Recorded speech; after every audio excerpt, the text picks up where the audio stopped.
Now, this is the front page of the most shameless organ in Fleet Street, the Daily Express.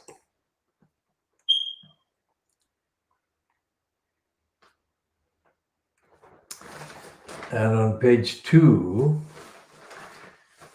it revives David Davis, who was once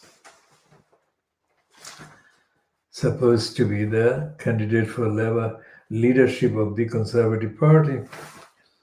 As an arch Brexiteer, he is now threatening the UK Finance Minister of Tory rebellion if he raises taxes.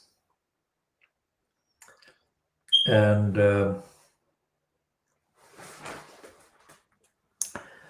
the Daily Express also gives a different gloss to the Australian racist Tony Abbott and promotes him as being the confident source for the claim that Britain will prosper out of the EU.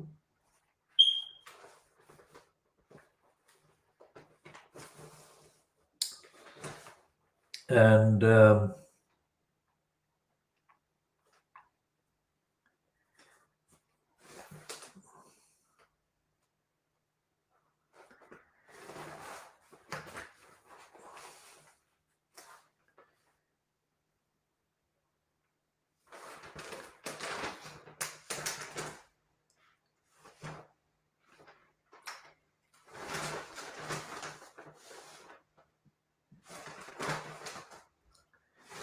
there are completely typical contradictions in the lies that the Boris peddling Fleet Street are continuing. The Daily Express, the Daily Mail, full of contradictions. And there is this criminality, total, absolute criminality in the headline about HS2. He says HS2 is vital for the economy. HS2 vital for getting the economy on track. This is yet another lie by Boris Johnson. Now, one, we say that this is diagnosing the Fleet Street. We really literally include the clinical sickness on the part of these papers because they're clinically sick as they're lying. And this rate and the manner and the style of lying is too comprehensive and too powerful for ordinary gullibles, the British citizen, to withstand and overcome and to see through. This is why it is so important to say that it is comprehensively lying. And on page 2 it says, the Daily Mail, back to work, civil service told at last. Now, either the pandemic is still on and the virus is spreading and people are dying. And it says, as officials belatedly try to lead from the front, back to work, civil service told at last. Excerpts from the letter from Alex Chisholm, Civil Service Chief Operating Officer, Sir Mark Sedwill, Cabinet Secretary. And it is asserting again, it's Boris Johnson, not about people who know the facts and the evidence. But Boris Johnson, they're promoting him. He has no basis to claim whether or not the pandemic is over, which it isn't. And it said the Prime Minister is clear that getting more people back into work in a COVID secure way will improve the public services we deliver. Now, how that is going to work is not explained. 5 questions they won't answer. And here is the 5 questions they're talking about. Why has Britain failed to introduce an airport coronavirus testing? Why can't we bring in the 2-step testing when government's own scientists say it could detect the vast majority of cases and slash quarantine? When will the government commit to making a decision on introducing such a scheme? Why have ministers not even been to visit Heathrow's ready-to-go testing facility? Number 5, how can the government claim that Britain will become a global trading nation after Brexit when the airline industry is crippled by quarantine? Now, this is direct contradiction. The Daily Mail yesterday, that is Friday, ran the splash on front page, giving credit to Boris Johnson, saying that he said that, let's get Britain flying. And now they're saying that that was a con. So we are diagnosing the brazen literal lying by the Fleet Street papers. One day they're saying, let's get Britain flying, and the next day they're saying that they cannot fly.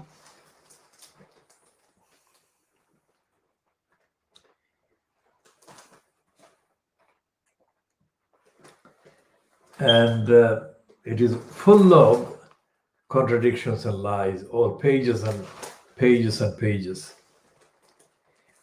and pages and pages of tests failing and all the rest of it.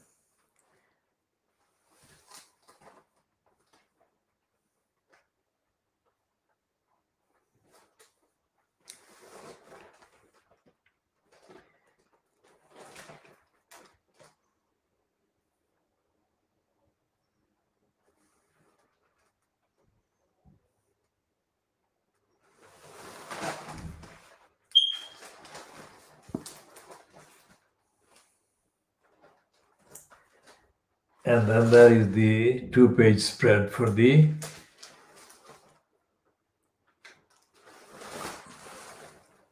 Barbara Amil book. Barbara Amil is Conrad Black's wife, and Conrad Black is the fraudster who was jailed in the USA. Now, here is Sue Reed. Sue Reed, the pursuer of the victims of poverty and hunger and massacres that are fleeing to seek refuges and asylum in the Western countries. And Sue Reed would not ever acknowledge what I said 28 years ago. So, 28 years ago, I said on the Channel 4 news slot in January 1992 that the Western countries, the governments in the Western countries must actually get engaged in tackling real poverty in the countries of origin of the people trying to get asylum and migrate to the West. And they have not done anything for 28 years. They have in fact exacerbated the problem. And this is John Humphreys, free from the BBC. He is now increasingly desperately coming across as the right-wing racist that he is. And this man is being given extraordinary platform by the Daily Mail. And he has been a BBC. His main claim to fame, which the Daily Mail is actually exploiting, is the fact that he has been for decades a fronter of news so-called programs on the BBC. And so what I'm saying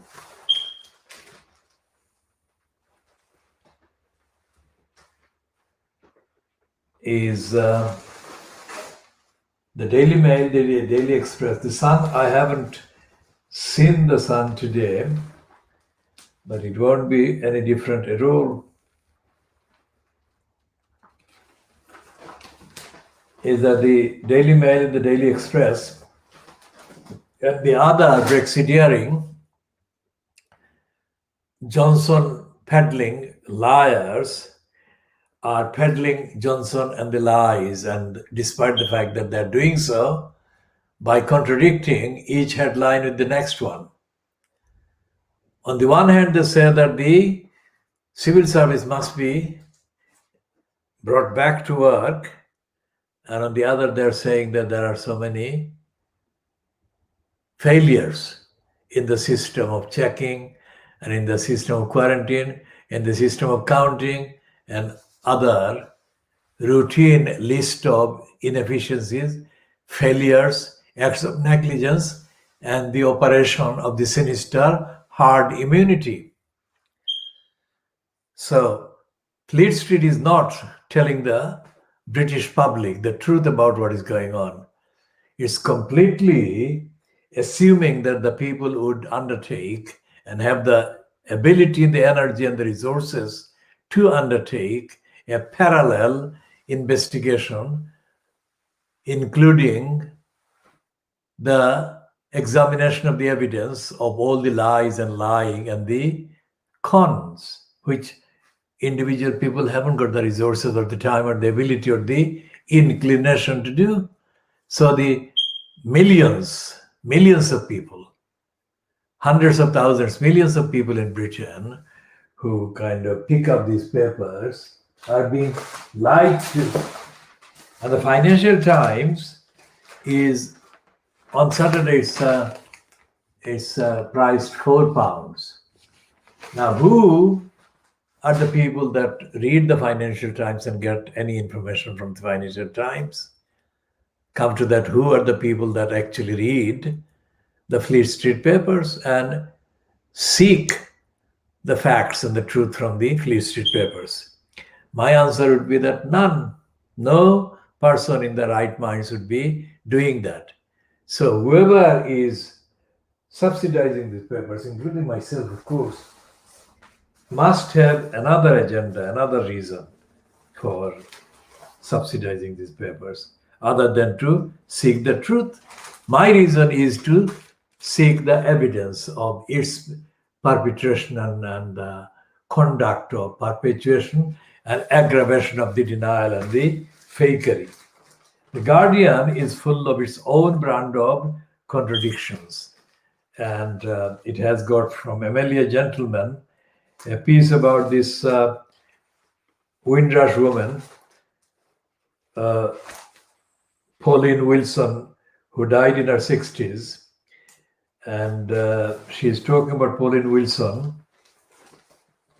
as the Windrush champion. Hundreds pay tribute to campaigner Paulette Wilson, that is Paulette Wilson.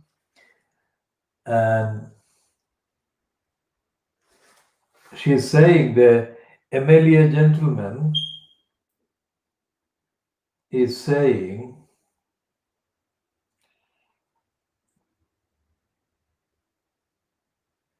Wilson's description in The Guardian in 2017 of her wrongful arrest and detention encouraged dozens of people to come forward and describe how they had found themselves wrongly classified as immigration offenders under the hostile environment policy brought in under Theresa May.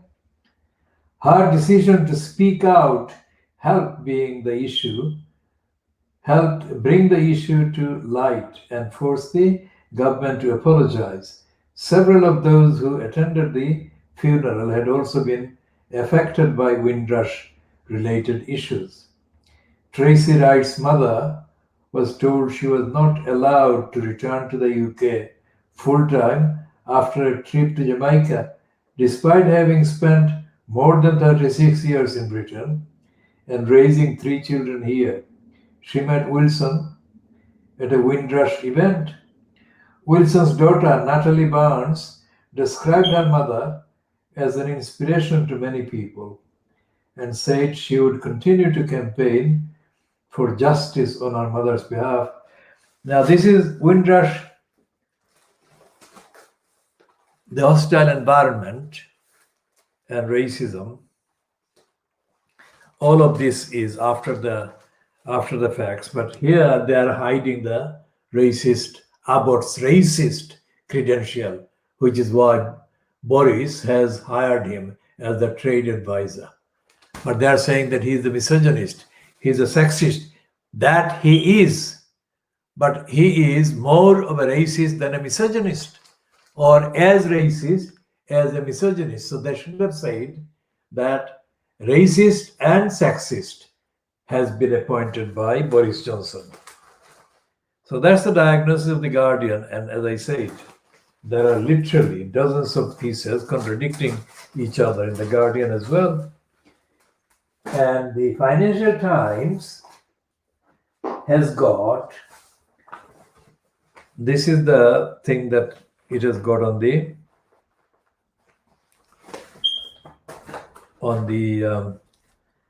House and Home FT Weekend.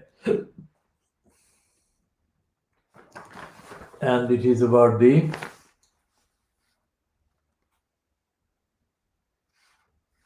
and it's not talking about homelessness, eviction, loss of homes, loss of rights.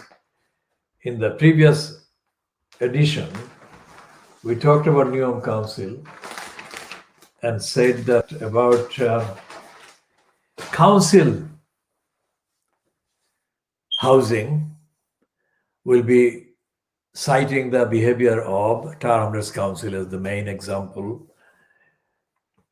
And because the previous edition talked about private rented accommodation in Newham and the behavior of Newham Council in lying about a tenant on local housing allowance. Now here, in the case of Tower Hamlets, the equivalent is, of course, housing benefit itself, which is given to pay rent for those who don't have the income otherwise and are tenants in council housing stock.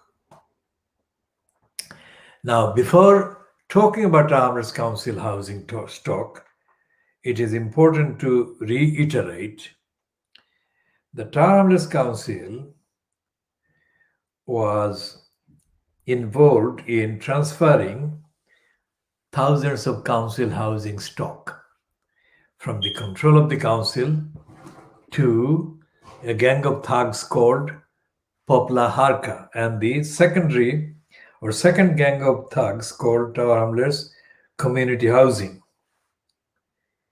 And what has happened is that thousands of council homes or flats and houses got stock transferred from Tower Hamlets Council's control to the gang of thugs. And it was done on a massive con operation.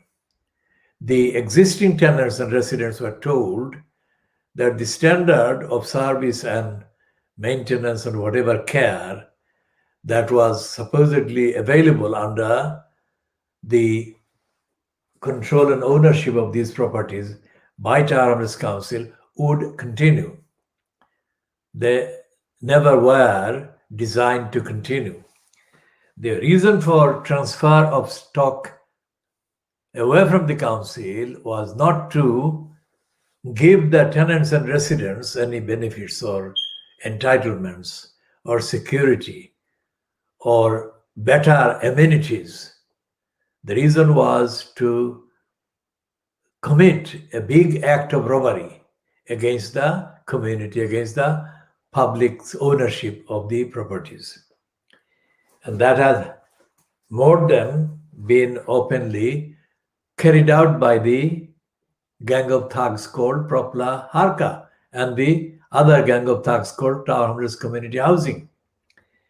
Now, from A to Z, from top to bottom, Tower Hamlets Council has been a corrupt council from the beginning, and nowhere more so than in its role on housing. And as I said before, the housing includes the corrupt and criminal gangs kind of dominated council housing estates and the areas, public communal areas occupied by criminals on the housing estates. So it's a complex array of issues and aspects that destroy the quality of life for most people on the estates and in the buildings, in the flats. And the reason why it happens is because the so-called elected representatives, the councillors, are politically and in terms of their accountability and in terms of the duties to the electors and the community, on those terms, they're dead. They're worse than dead. There is no record, absolutely no record in the public domain, and most certainly not on the council's own website or in the documents that can be accessed lawfully and legally, that a single councillor from the Labour Party, which is numerically the majority party in Tower Hamlets, and except for the 5 years of Luthuraman, incumbent as the quote elected mayor in Tower Hamlets, the Labour name and the Labour label has been the dominant name and label for councillors in Tower Hamlets for all these years since the Tower Hamlets was created in April 1965.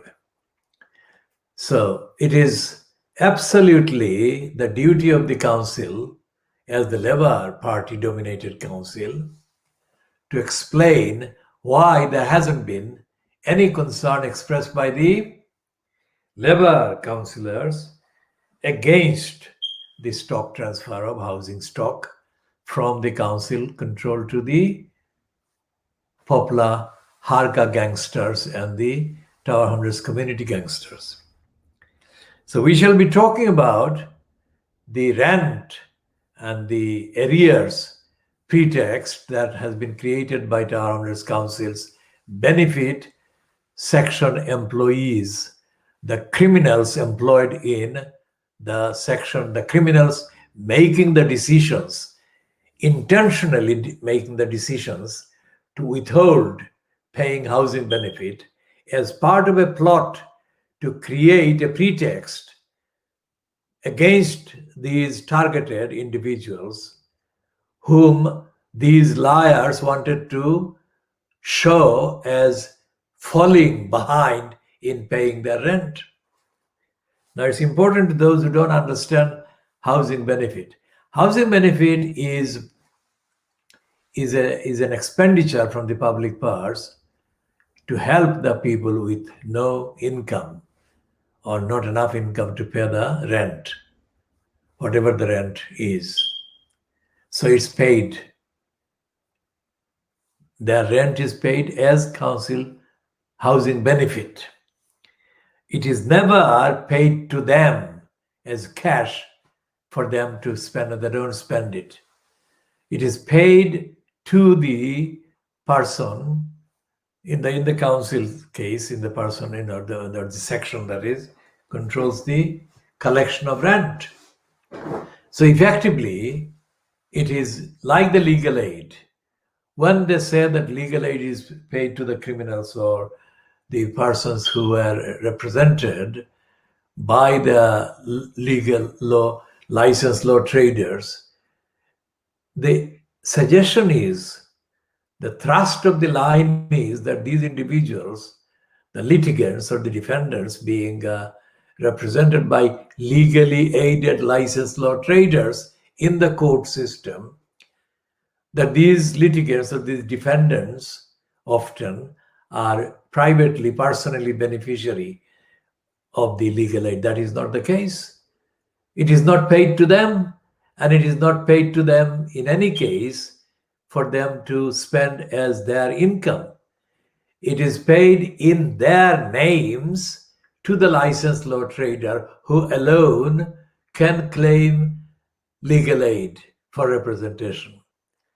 So there is massive lying in the system about money being paid on so-called social security in the name of people, and the people in the poorest groups and categories are being blamed and maligned by being accused of getting council housing or council housing benefit or local housing allowance or legal aid.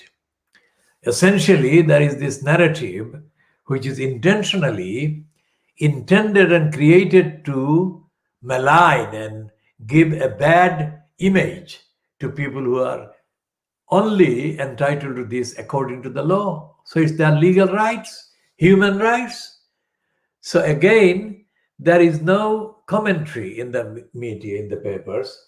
There is no news about the housing. There is no news about anything I'm saying.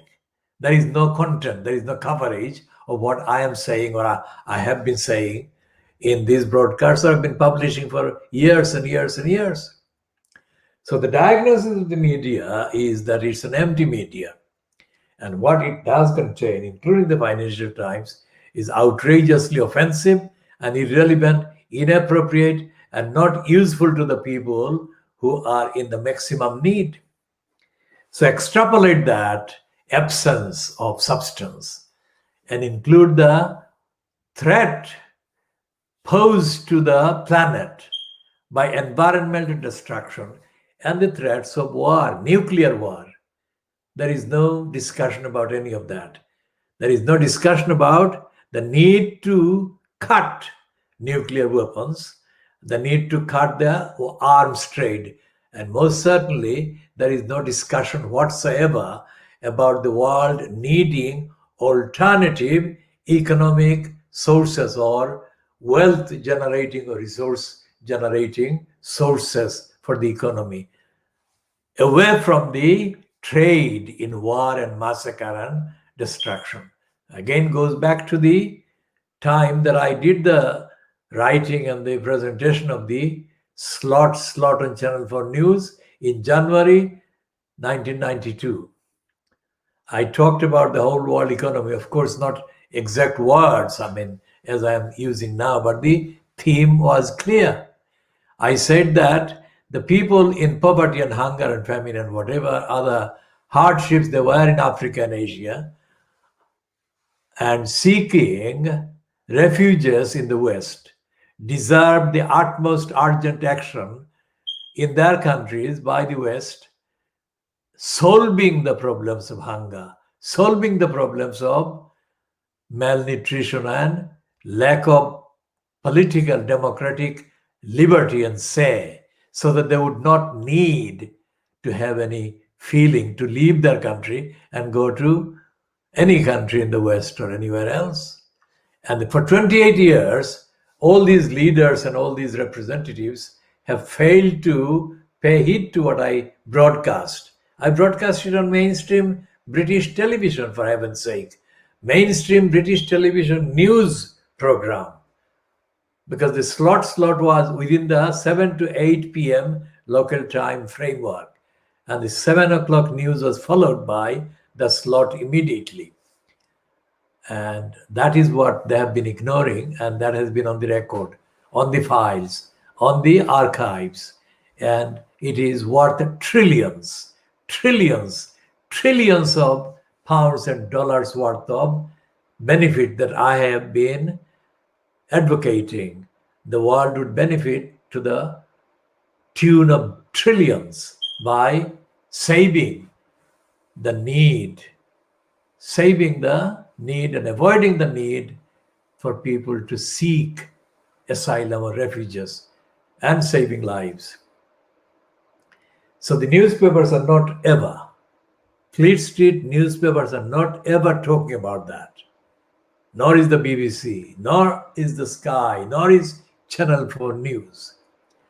And so the question is, for people in Africa and Asia, the countries where the majority of the people in poverty and hunger kind of leave the countries, the regimes, the governments in Africa and Asia, to the whole of the continents, and especially in Africa, it is more homogeneous in terms of ethnicity and tribes than is the case in Asia. Because Asia can be divided into 3 parts or even 4 parts. One is a subcontinent, which is Bangladesh, India, Pakistan, and on the outside kind of territory like Sri Lanka, and that is one part. And the Chinese is one part. And the Southeast Asian countries, other ones, are another part. And the Middle Eastern or the Arabic speaking parts, and the Central Asian, other parts. So these are 4, let's say, broadly speaking, parts where serious violations of human rights, basic civil liberties are taking place. And this preacher man called Anthony Guterres, who is the current Secretary General of the United Nations, he doesn't understand the gravity of the impact that these violations are having. He tinkers and he tackles and it tickles bits and pieces. He issues social media kind of self-promoting bits, expressing concerns, and he kind of ingratiates himself to the images, the myths of Nelson Mandela and Kofi Annan and others who are gone now. And he just kind of wants to come across as like them or respectful of them. It's a topical way because of the Black Lives Matter. He's doing that. So he's not conning me, but he's conning most people, other people.